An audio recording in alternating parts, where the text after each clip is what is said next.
Everybody, we are getting ready for Vegas Reno right now, so we thought we'd go over some prep that we've been doing and show you guys a few little things that we got going on around here. First of all, we gearing the truck. We went to a 6.0 gear ratio. We do have a spool in there, and these gears are the Yukon gear and axle gears, 4 9-inch. We had these micro polished. You can see they're kind of shiny. They're really slippery smooth, and they've been cryo treated, make them a little stronger, which they shouldn't be an issue because they already look beefy enough. But yeah, those go in the spool. We're just waiting on a few pinion bearings. I didn't like the way the pinion bearing looked that took out, so we're going to change the pinion bearing and a few bolts on that. We're rebuilding the shocks. Every race I rebuild all the shocks, and thanks to Down South Motorsports for hooking us up with all the seals and stuff we need, and oil to take care of all that. They're a great sponsor of ours. On these shocks, really quick, I thought I might just give you a little tech tip if you're doing your own. These are 3.5-inch, 18-inch travel Kings. Pretty massive shock. Not the biggest shocks out there, but they do use like a gallon of oil. But I put them on this vise on the floor. Makes it a lot easier to work on, so you're not trying to do it up on the bench vise.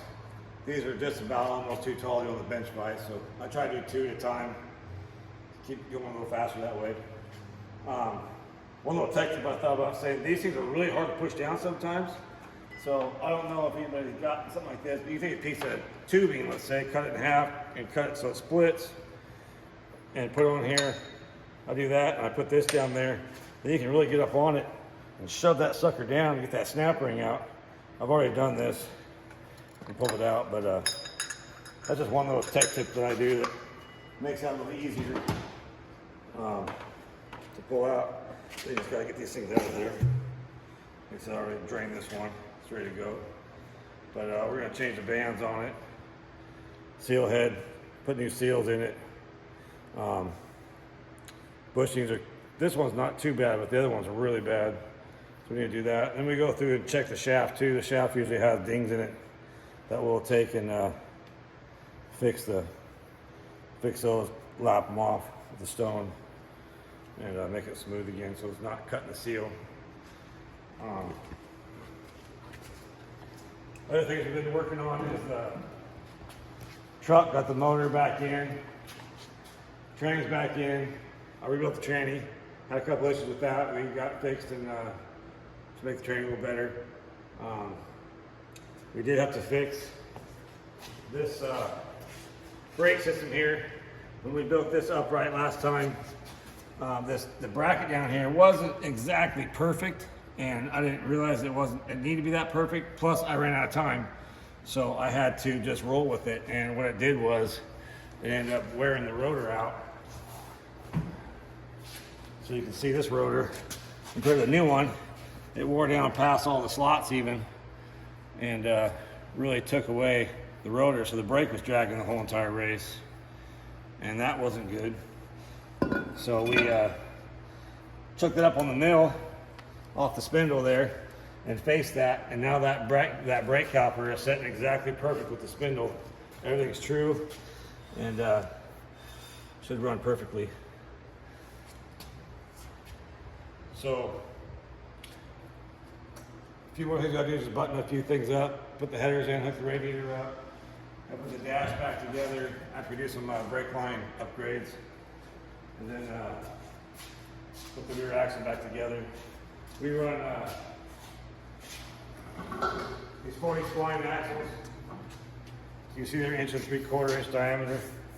Pretty massive axles.